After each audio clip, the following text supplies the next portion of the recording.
What's up guys, this is the Honest Outlaw here, and today we've got a fun video for you. We are going to be talking about 5 guns that are not worth the money. Now, out of all the guns that I have shot on this channel, I tried to go through them and try to figure out not just which guns are the worst guns, but which guns would you feel the worst about if you purchased with your hard-earned cash. So a lot of these guns are going to be higher end guns just because it hurts more if it's more expensive, but some of them are going to be a little bit lower as well. And we're also going to have a few future lists, so there will be no honorable mentions for this video. There'll just be a follow-up list after this with probably quite a few more since we've had a lot of stinkers on the channel. Now, before we start this video, I want to mention that any company that's on this list or any individual gun that is on this list is my experience plus some of the stuff that I've read and heard and seen from my buddies. Is it the end-all be-all opinion? No, but I do have a lot of experience in firearms. I've shot hundreds of firearms and I shoot tens of thousands of rounds a year, so I have an educated opinion at least. A lot of the guns on this list were bad for a lot of people I know, but if you have a good one, I understand that. Even a broken watch is right twice a day. Before we get into the video, I want to mention my Patreon supporters. Thank you guys very much. We purchased almost every gun on this list with the Patreon dollars, good or bad. I appreciate the support. If you want to help the channel, all you got to do is go down to the link in the description and sign up for Patreon. Also want to mention a local homeless shelter in Ames, Iowa that I like to support. It's the YSS. It's a youth shelter. Those kids could really use your help. So go down, click the link, donate a couple bucks to those kids. It's a damn good thing to do. Now we'll get into number 5 with the CZ A01, or I should say the CZ A01, which is a CZ75 variant made by CZ Custom. Has a 5+ inch barrel with a long dust cover on it. It's a very heavy gun, coming in around 52 ounces, and it has one of the best single action triggers that you will ever feel on any gun. Extremely accurate and looks pretty good as well, but that, in my opinion, is kind of where the good things end. It really hurts me to put this gun on the list because I'm such a CZ fan, but I think it's because of all the great CZs that this one stands out to me personally as kind of a dud. Coming in at well over $2,000, the CZ Custom A01 is designed to be very accurate, very fast, and very reliable, and it is one of those things. The chunkier slide mass that they put on it to lower the recoil ends up making the muzzle flip a little more noticeable than you might expect. The heavy 52-ounce weight of the gun, making it over 10 ounces heavier than your standard CZ Shadow 2, makes the gun a little bit unwieldy when it comes to close-in engagements, which is what most of your action sports are. A little bit harder to draw, a little bit harder to reload, just a little bit harder to operate that brick of a firearm, and you don't really get anything in return since the recoil impulse is about the same as the Shadow 2. So you're adding 10 extra ounces of weight for no real gain other than just eventually some shoulder surgery. But the real kicker to the A01, in my opinion, is that they changed the internals of that tried and true proven CZ75 design, and what they came out with was a gun that might be slightly more accurate. I'm not sure because I was too busy having malfunctions to figure it out. No, I'm just kidding, but it did have more malfunctions in that gun than I did in any other CZ product. And for the price, for the accuracy that you get, for the reliability that you get, and the overall ergonomics, I felt like the gun certainly isn't worth the money, especially when you can get much cheaper variants like the standard Shadow 2 that, in my opinion, shoot better for like half the money. So overall, I think the A01 deserves a spot on this list. Now, in at number 4 here, we have the FN 509 LS Edge. Now, we did a 1,000-round review of this gun as well, and if you watch that video, you can kind of tell where I'm going with this, but let me save you some time. The FN 509 LS Edge, first off, has a really long name. They should shorten that up a bit. Second off, it is a 5-inch striker-fired polymer frame pistol that has some pretty cool slide cut, and it has a whole lot of features on it that you might actually want in a handgun. Overall, if you saw it in the gun case, you'd think that it would be a good gun, and it is a pretty good gun for what it is. The concept behind the LS Edge was that they wanted to make a long slide version with the same slide mass as the standard version.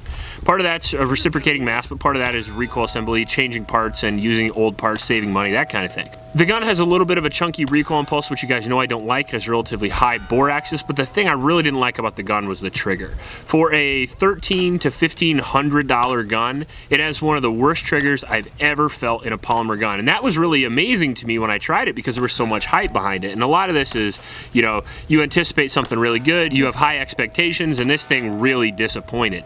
Anywhere from Dave Sevigny to Tim Kennedy, all over their advertising saying it was the best trigger ever, and when you get it, it's like an 8-pound trigger. I dare you to take that in a gun store and put that against a PDP that's a third the price, by the way. And if you feel both triggers at the same time, I bet you walk out with the Walther. But it's not just the Walther that has a better trigger. Glock has a better trigger, and that's really saying something. M&P 2.0, VP9, all these guns come in less than half of the money as the LS Edge, and they're not only gonna have better triggers, but they're gonna be faster because of that better trigger, and they're going to be more accurate because of that better trigger.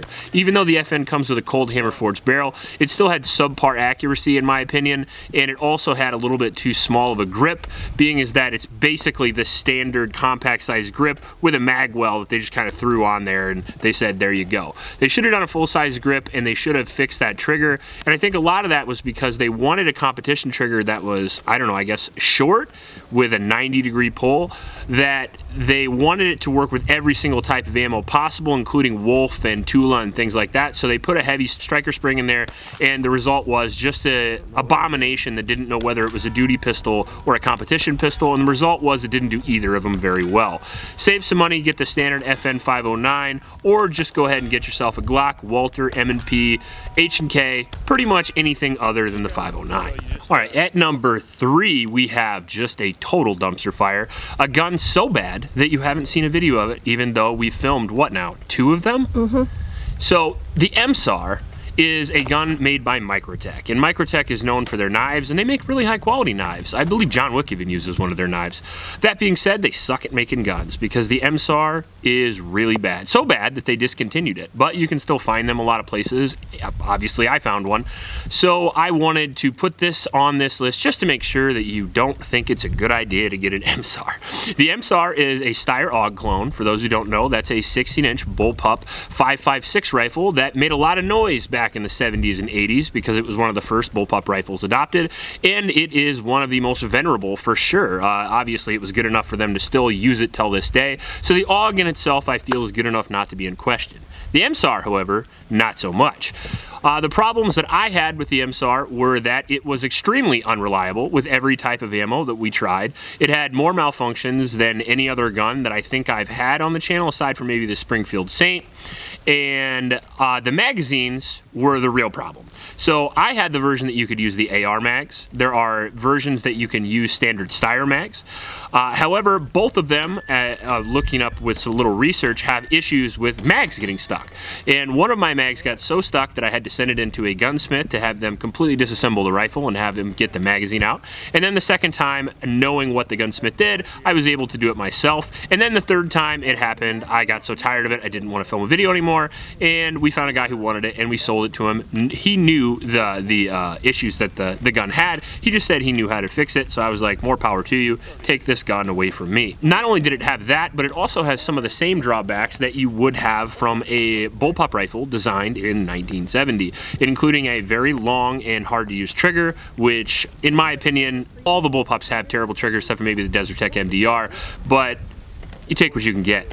It did look really cool though, and it did have the interchangeable barrel design of the AUG, which I like a lot, and it did come with a Picatinny rail to put an optic on the top of it. However, it also still had the vertical grip right next to the gas block, which means you're probably gonna burn your hand when you use it. So overall, for a gun that comes in around $1,200 to $2,000, or even higher than that depending on where you find it, for the love of God, stay away from it at all costs. Wow, it's really coming down now. Oh well, at least we'll get a bath. In at number 2, yeah, the Gideon Shadow. And the Gideon Shadow, if you guys saw that, was another dumpster fire video of mine. The Gideon Shadow is a clone of the HK UMP, which a lot of people like, a lot of people don't. Regardless of whether they like it or not, it was not well received as far as its service life, especially compared to what it was supposed to replace, which is the MP5. The UMP is a blowback designed 45 ACP that had a little too much recoil for what it actually was, considering the stopping power that it had, especially if you use it against something like an M4 or a 10.5 Mark 18 or something like that that has a lot more stopping power for a lot less recoil. That being said, the HK had a lot of things going for it. It was very light. It was very, very reliable, which most HK guns are, and the Gideon Shadow cloned that gun without adding the reliability portion, if you see where I'm going with this. So the Gideon Shadow comes in 9mm or 45, up to you. It has the same blowback operation, and when you shoot the gun, especially if you shoot it compared to something like an MP5 or something like a SIG MPX or any of the delayed systems like the CMMG Banshee, you'll find out pretty quick why people don't want that. You're talking about a 9mm that recoils significantly more than something like a 45 would in an MPX, or even a 10mm in a CMMG Banshee. So you don't get a lot of juice for the squeeze, if you get what I'm saying. Every time you pull the trigger, you get this clunk, clunk back, and on top of that, about half the time you pull the trigger, you get no clunk, clunk, because the damn gun doesn't work. We tried lots of different types of ammunition with the Gideon Shadow, and we had very little success overall on the video, so much so that we didn't even do a full review. We ended up having the gun fixed, and then we sold the gun thereafter. And a lot of times when you see a gun that we do a first shots, and then you don't hear anything about it since then, it's usually because it's at a company getting fixed, or I just hated it so much I got tired of it and I didn't do a video on it anymore. And that's not a service to you guys, but sometimes you don't want to waste so much money and ammo just to shoot a gun that really sucks, when I could just come out and tell you that it sucks. And the Gideon Shadow totally sucks. It's unreliable, the ergonomics are not great, the recoil impulse is pretty terrible, and overall, as far as pistol caliber carbines go, I would say, especially for the money, $1,800 to $2,000, you can get almost every pistol caliber carbine on the market. If you wanted to get a hard-hitting pistol caliber carbine, you can get a 10mm CMMG, or you could get an MP5. You get any of the MP5 clones for around that price, especially the PTR, which I absolutely recommend. And if you're looking to get something that looks like the UMP, just get a Tommy build. I mean, they're not that much more, and they're definitely going to work better than the Gideon Shadow. So overall, I just don't see a reason why you would buy that gun at all. And for being around the $2,000 mark, I would consider it a huge waste of money. And since we're going to be doing a follow-up list, there will be no honorable mentions. However, I would definitely take suggestions for future lists. So if you have any guns that you think are not worth the money, definitely leave them in the comment section below. I'd love to see your guys' choices. That being said, let's get right into it with number one here. And it's number one for a reason. Not only did it inspire this list, not only was it the gun that pissed me off the most out of any gun I've ever purchased, it was the gun that I lost the most money on when I resold it. And it was also the gun that I waited for the longest before purchasing, which made it hurt even more. And that is the Guncrafter X2 Hellcat. I've been hearing about Guncrafter for literally years, but they're such a high-end shop that it's so hard to get into them that it's likely you'll never even see one, let alone shoot one, or definitely own one. The Guncrafter Hellcat comes in at around $4,000, and I paid $3,800, $3,900 for mine, which is a huge chunk of change for a firearm.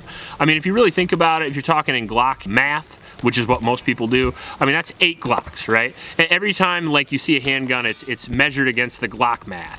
And for 8 Glocks, the damn thing better work. I mean, you're talking about in the price tier with the Phoenix Redback, which is a fucking astonishing gun. It's in there with Atlas Gunworks, which are the best guns you can buy. It's twice what a Staccato is, which is an incredible gun in its own right. 2.5 times to 3 times what a CZ Shadow is, or even a custom P01, which is a phenomenal gun. I mean, you're talking it's more money than almost any gun that you can buy, and it's about 8 times what your average gun is going to cost. So for what you get for it, there's a reason why it's at number one, but it's at number one because I love 2011s, and this is the first 2011 that I didn't even want to shoot. I think I wanted to quit shooting it halfway between the first shots video, and my wife had to convince me to continue to doing the video. Ammunition is around 50 cents right now per 9mm squeeze, so I have to be very careful what I spend a lot of money on. And this one I got just jabbed right in the kisser. And honestly, there's a lot of reasons why I don't like it, but the main reason was because it was unreliable. If you get a $4,000 gun and it doesn't work with every ammo type, you should be mad. It wasn't very accurate because the trigger in itself wasn't great. I mean, Staccatos come in around $2,000 and the Staccato trigger was significantly better.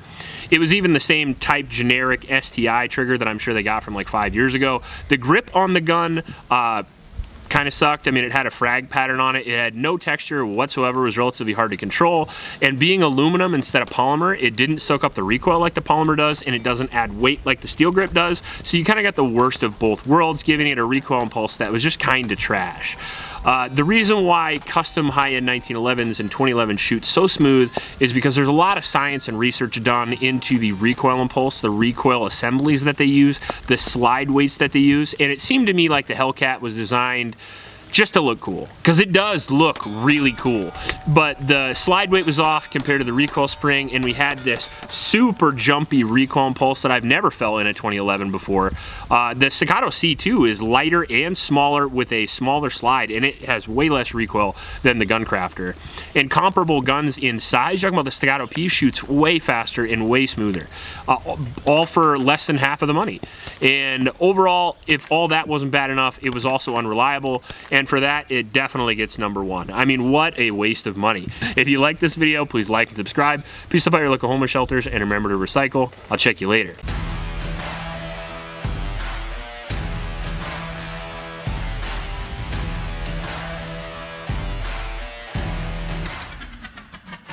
It's tractor season, it's tractor season. It is tractor season. Smells like wet manure. It does smell like wet manure because we're wet and surrounded by manure. Now that the shit truck is past. Whew. Whoa, Reverse. buddy. Reverse. We gotta stop. Wow. We're gonna force this through. Good thing there's not a scratch and sniff option here, because that's horrible. So, took a little break because there was a manure spreading truck that drove by us and literally smelled so bad it shot us out of our chair there.